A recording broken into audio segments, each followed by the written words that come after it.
Hello friends, I welcome you to the 7th installment in this calm reading of 5 Children and It. Tonight I will be reading for you chapter 9, entitled Grown Up. Now let's find that place, that special place where you can relax. Let us unwind. And let's begin chapter 9. Grown Up. Cyril had once pointed out that ordinary life is full of occasions on which a wish would be most useful. And this thought filled his mind when he happened to wake up early on the morning after Robert had wished to be bigger than the biggest boy. And had been it. The day that lay between these 2 days had been occupied entirely by getting the governess cart home from Penanurst. Cyril dressed hastily. He did not take a bath, because tin baths are so noisy, and he had no wish to rouse Robert, and he slipped off alone, as Anthea had once done, and ran through the dewy morning to the sandpit. He dug up the psammead very carefully and kindly, and began the conversation by asking it whether it still felt any ill effects from the contact with the tears of Robert the day before yesterday. The psammead was in a good temper. It replied politely. "And now, what can I do for you?" it said. "I suppose you've come here so early to ask for something for yourself, something your brothers and sisters aren't to know about, eh? Now, do be persuaded for your own good. Ask for a good fat megatherium, and have done with it." Thank you. Not today, I think," said Cyril cautiously. "What I really wanted to say was, you know how you're always wishing for things when you're playing at anything." "I seldom play," said the psammead coldly. "Well, you know what I mean," Cyril went on impatiently. "What I want to say is, won't you let us have our wish just when we think of it, and just where we happen to be, so that we don't have to come and disturb you again?" added the crafty Cyril. "It'll only end in your wishing for something you don't really want, like you did about the castle," said the psammead, stretching its brown arms and yawning. "It's always the same since people left off eating really wholesome things. However, have it your own way. Goodbye." "Goodbye," said Cyril politely. "I'll tell you what," said the psammead suddenly, shooting out its long snail's eyes. "I'm getting tired of you, all of you. You have no more sense than so many oysters. Go along with you." And Cyril went. "What an awful long time babies stay babies," said Cyril, after the lamb had taken his watch out of his pocket while he wasn't noticing, and with coos and clucks of naughty rapture had opened the case and used the whole thing as a garden spade. And when even immersion in a wash-hand basin had failed to wash the mold from the works and make the watch go again, Cyril had said several things in the heat of the moment, but now he was calmer, and had even consented to carry the lamb part of the way to the woods. Cyril had persuaded the others to agree to his plan, and not to wish for anything more till they really did wish it. Meantime, it seemed good to go to the woods for nuts, and on the mossy grass under a sweet chestnut tree the 5 were sitting. The lamb was pulling up the moss by fat handfuls, and Cyril was gloomily contemplating the ruins of his watch. "He does grow," said Anthea, Doesn't do, precious. Me grow, said the lamb cheerfully. Me grow big boy. Have guns and mouses, and imagination or vocabulary gave out here. But anyway, it was the longest speech the lamb had ever made, and it charmed everyone, even Cyril, who tumbled the lamb over and rolled him in the moss to the music of delighted squeals. I suppose he'll grow up some day, Anthea was saying, dreamily looking up at the blue of the sky that showed between the long straight chestnut leaves. But at that moment the lamb, struggling gaily with Cyril, thrust a stoutly shod little foot against his brother's chest. There was a crack. The innocent lamb had broken the glass of father's second-best Waterbury watch, which Cyril had borrowed without leave. Grow up some day, said Cyril bitterly, plumping the lamb down on the grass. I dare say he will when nobody wants him to. I wish to goodness he would. Oh, take care, cried Anthea in an agony of apprehension. But it was too late. Like music to a song, her words and Cyril's came out together. Anthea, oh, take care. Cyril, grow up now. The faithful Psamid was true to its promise, and there, before the horrified eyes of its brothers and sisters, the lamb suddenly and violently grew up. It was the most terrible moment. The change was not so sudden as the wish changes usually were. The baby's face changed first. It grew thinner and larger. Lines came in the forehead. The eyes grew more deep-set and darker in color. The mouth grew longer and thinner. Most terrible of all, a little dark mustache appeared on the lip of one who was still, except as to the face, a 2-year-old baby in a linen smock and wide-open work socks. Oh, I wish it wouldn't. Oh, I wish it wouldn't. You boys might wish as well. They all wished hard, for the sight was enough to dismay the most heartless. They all wished so hard, indeed, that they felt quite giddy and almost lost consciousness. But the wishing was quite vain, for when the wood ceased to whirl round, their dazzled eyes were riveted at once by the spectacle of a very proper-looking young man in flannels and a straw hat. A young man who wore the same little black mustache, which just before they had actually seen growing upon the baby's lip. This, then, was the lamb, grown up. Their own lamb. It was a terrible moment.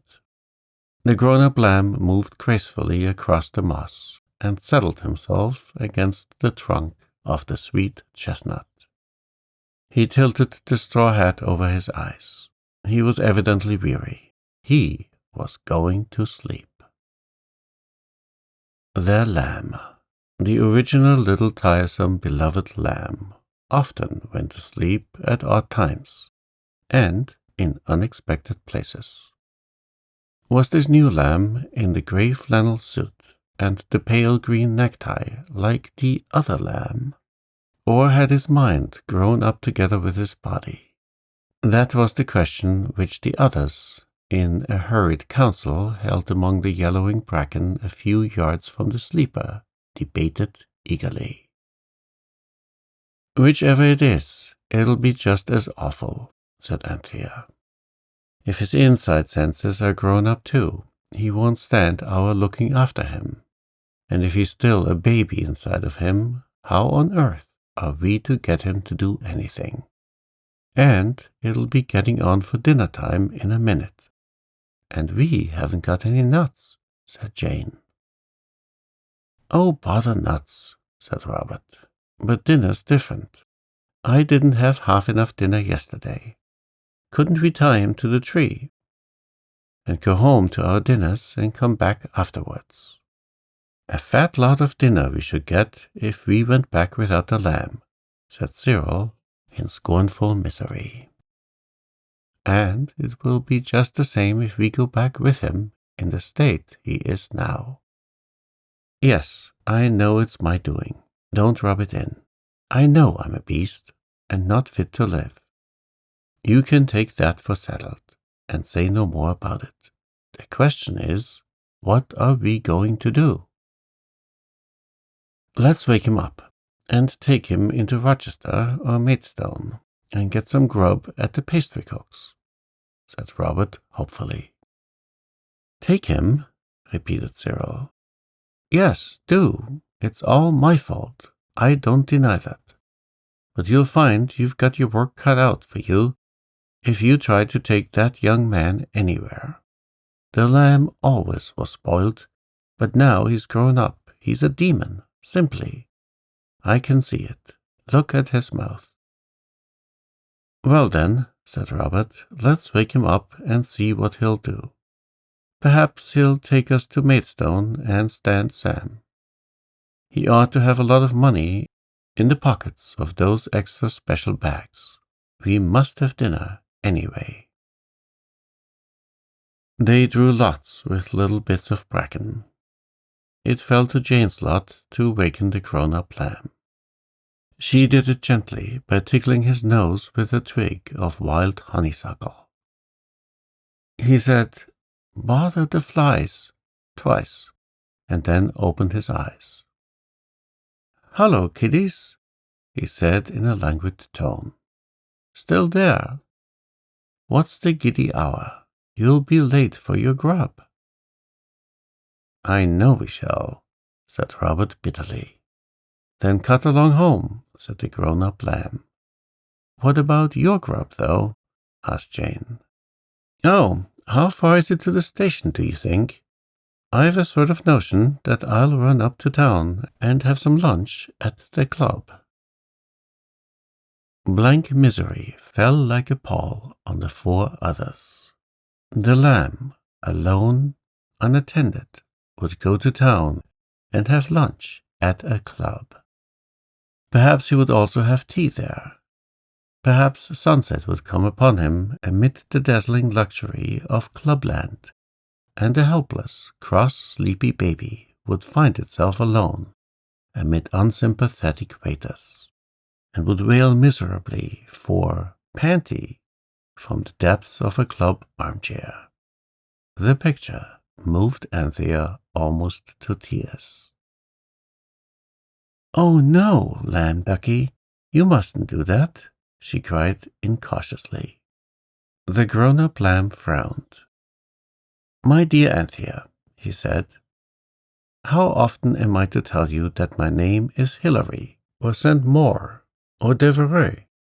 Any of my baptismal names are free to my little brothers and sisters, but not Lamb, a relic of foolish and far-off childhood."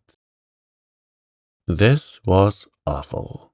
He was their elder brother now, was he? Well, of course he was, if he was grown up, since they weren't. Thus, in whispers, Anthea and Robert. But the almost daily adventures resulting from the psalmic wishes were making the children wise beyond their years. "Dear Hilary," said Anthea, and the others choked at the name, "you know Father didn't wish you to go to London. He wouldn't like us to be left alone without you taking care of us. Oh, deceitful beast that I am," she added to herself. "Look here," said Cyril, "if you're our elder brother, why not behave as such and take us over to Maidstone and give us a jolly good blowout? And we'll go to the river afterwards." "I'm infinitely obliged to you," said the lamb courteously, "but I should prefer solitude. Go home to your lunch. I mean your dinner. Perhaps I may look in about tea time, or I may not be home till after you are in your beds."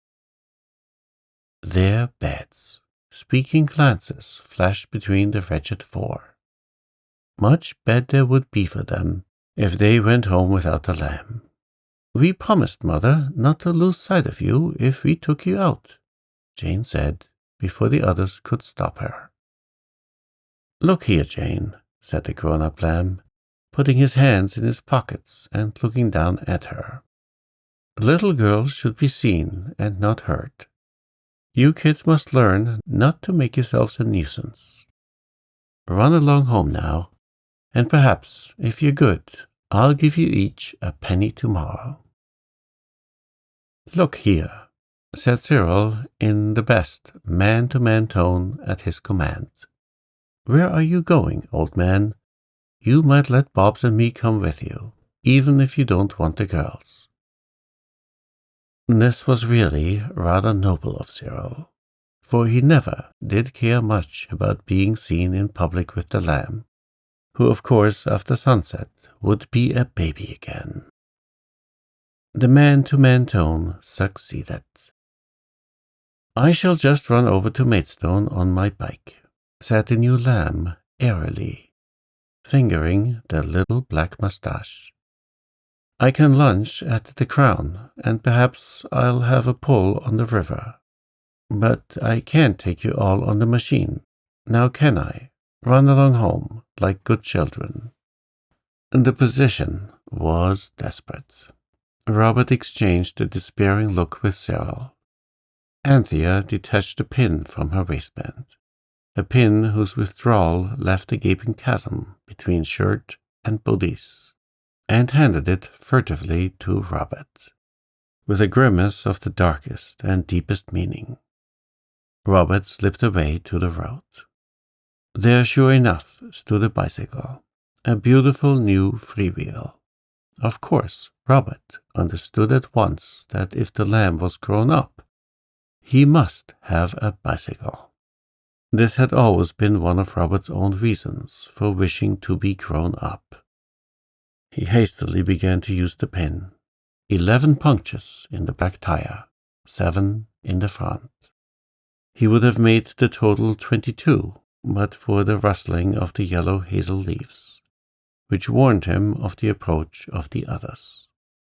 He hastily leaned a hand on each wheel, and was rewarded by the wish of what was left of the air escaping from 18 neat pinholes.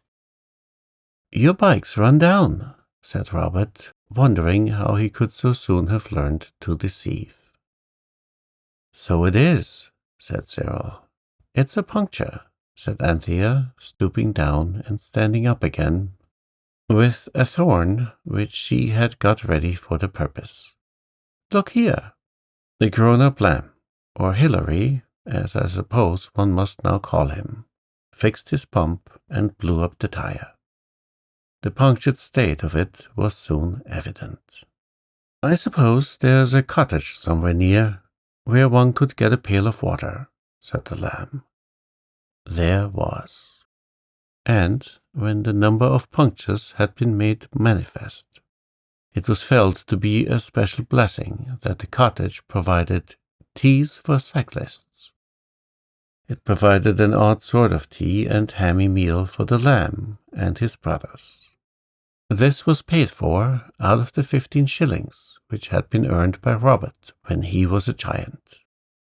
For the lamb, it appeared, had unfortunately no money about him. This was a great disappointment for the others. But it is a thing that will happen, even to the most grown-up of us. However, Robert had enough to eat, and that was something. Quietly, but persistently, the miserable 4 took it in turns to try to persuade the lamb, or Saint Maur, to spend the rest of the day in the woods. There was not very much of the day left by the time he had mended the 18th puncture. He looked up from the completed work with a sigh of relief, and suddenly put his tie straight. "There's a lady coming," he said briskly. For goodness sake, get out of the way. Go home, hide, vanish somehow. I can't be seen with a pack of dirty kids. His brothers and sisters were indeed rather dirty, because, earlier in the day, the lamb, in his infant state, had sprinkled a good deal of garden soil over them. The grown-up lamb's voice was so tyrant-like, as Jane said afterwards, that they actually retreated to the back garden, and left him with his little moustache and his flannel suit to meet alone the young lady, who now came up to the front garden wheeling a bicycle. The woman of the house came out, and the young lady spoke to her. The lamb raised his hat as she passed him, and the children could not hear what she said, though they were craning around the corner by the pig pail and listening with all their ears. They felt it to be perfectly fair, as Robert said, with that wretched lamb in that condition. When the lamb spoke in a languid voice, heavy with politeness, they heard well enough. "A puncture," he was saying. "Can I not be of any assistance? If you could allow me—" There was a stifled explosion of laughter behind the pig pail. The grown-up lamb, otherwise the varroa, turned the tail of an angry eye in its direction. "You're very kind," said the lady, looking at the lamb. She looked rather shy, but, as the boys put it, there didn't seem to be any nonsense about her. "But oh," whispered Cyril behind the pig pail, "I should have thought he'd had enough bicycle mending for one day. And if she only knew that really and truly he's only a whiny-piney, silly little baby." "He's not," Anthea murmured angrily. "He's a dear, if people only let him alone. It's our own precious lamb still, whatever silly idiots may turn him into. Isn't he, Pussy?" Jane doubtfully supposed so. Now, the lamb, whom I must try to remember to call St. Maur, was examining the lady's bicycle, and talking to her with a very grown-up manner indeed. No one could possibly have supposed, to see and hear him, that only that very morning he had been a chubby child of 2 years, breaking other people's Waterbury watches. The varroa, as he ought to be called for the future, took out a gold watch when he had mended the lady's bicycle, and all the onlookers behind the pig pail said, "Oh," because it seemed so unfair that the baby, who had only that morning destroyed 2 cheap but honest watches, should now, in the grown-upness Cyril's folly had raised him to, have a real gold watch, with a chain and seals.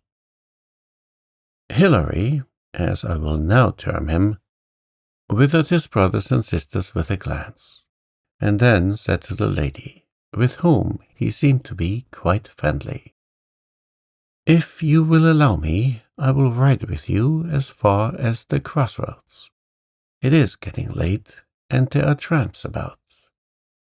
No one will ever know what answer the young lady intended to give to his gallant offer, for, directly Anthea heard it made, she rushed out, knocking against the pig pail, which overflowed in a turbid stream, and caught the lamb, I suppose I ought to say Hilary, by the arm.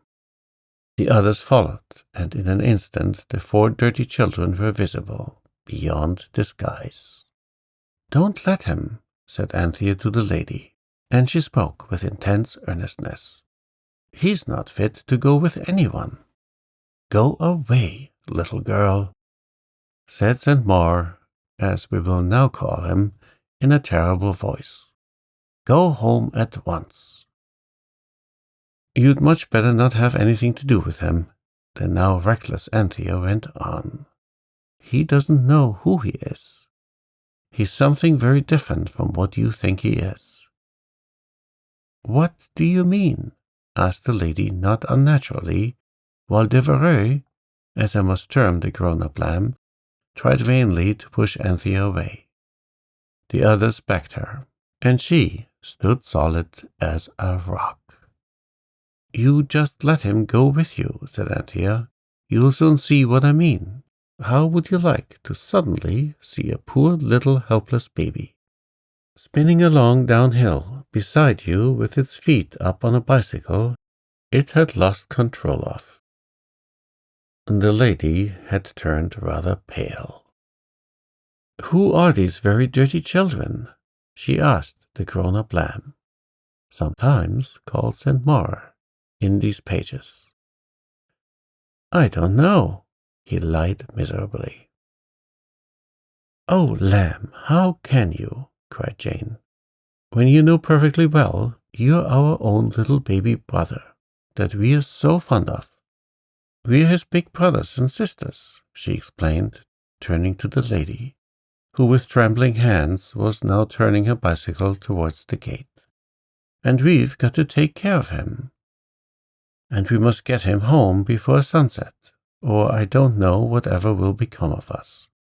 You see, he's sort of under a spell. Enchanted. You know what I mean. Again and again, the lamb, Devereux, had tried to stop Jane's eloquence. But Robert and Cyril held him, one by each leg, and no proper explanation was possible. The lady rode hastily away, and electrified her relatives at dinner by telling them of her escape from a family of dangerous lunatics. The little girl's eyes were simply those of a maniac. I can't think how she came to be at large, she said. When her bicycle had whizzed away down the road, Cyril spoke gravely. Hilary, old chap, he said, you must have had a sunstroke or something, and the things you've been saying to that lady. Why, if we were to tell you the things you've said when you are yourself again, say tomorrow morning, you wouldn't even understand them, let alone believe them.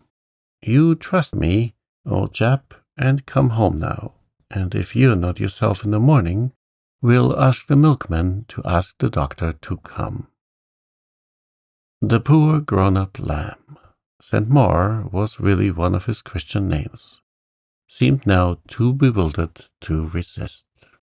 Since you seem all to be as mad as the whole worshipful company of hatters, he said bitterly, I suppose I had better take you home. But you're not to suppose I shall pass this over. I shall have something to say to you all tomorrow morning. Yes, you will, my lamb, said Anthea under her breath. But it won't be at all the sort of thing you think it's going to be. In her heart she could hear the pretty, soft little loving voice of the baby lamb, so different from the affected tones of the dreadful grown-up lamb, one of whose names was Devereux, saying, Me love Panty wants to come to own Panty. Oh, let's go home, for goodness sake, she said. You shall say whatever you like in the morning, if you can, she added in a whisper. It was a gloomy party that went home through the soft evening. During Anthea's remarks, Robert had again made play with the pin and the bicycle tire, and the lamb, whom they had to call St. Maur or Devereux or Hilary, seemed really at last to have had his fill of bicycle mending, so the machine was wheeled. The sun was just on the point of setting when they arrived at the White House. The 4 elder children would have liked to linger in the lane till the complete sunsetting turned the grown-up lamb, whose Christian names I will not further weary you by repeating, into their own dear tiresome baby brother. But he, in his grown-upness, insisted on going on, and thus he was met in the front garden by Martha. Now you remember that, as a special favor, the Psamid had arranged that the servants in the house should never notice any change brought about by the wishes of the children. Therefore, Martha merely saw the usual party, with the baby lamb about whom she had been desperately anxious all the afternoon, trotting beside Anthea on fat baby legs, while the children, of course, still saw the grown-up lamb, never mind what names he was christened by. And Martha rushed at him and caught him in her arms, exclaiming, "Come to his own, Martha, then, a precious puppet." The grown-up lamb, whose name shall now be buried in oblivion, struggled furiously. An expression of intense horror and annoyance was seen on his face. But Martha was stronger than he. She lifted him up and carried him into the house. None of the children will ever forget that picture. The neat gray flannel-suited grown-up young man, with the green tie and the little black mustache. Fortunately, he was slightly built, and not tall, struggling in the sturdy arms of Martha, who bore him away helpless, imploring him, as she went, to be a good boy now, to come and have his nice milk. Fortunately, the sun set as they reached the doorstep. The bicycle disappeared. Martha was seen to carry into the house the real-life darling sleepy 2-year-old lamb. The grown-up lamb, nameless henceforth, was gone forever. "Forever," said Cyril, "because as soon as ever the lamb's old enough to be bullied, we must jolly well begin to bully him for his own sake, so that he mayn't grow up like that." "You shan't bully him," said Anthea stoutly. "Not if I can stop it." "We must tame him by kindness," said Jane. "You see," said Robert, "if he grows up in the usual way, there'll be plenty of time to correct him as he goes along. The awful thing today was his growing up so suddenly. There was no time to improve him at all." "He doesn't want any improving," said Anthea, as the voice of the lamb came cooing through the open door, just as she had heard it in her heart that afternoon. "Me loves Panty, wants to come to own Panty."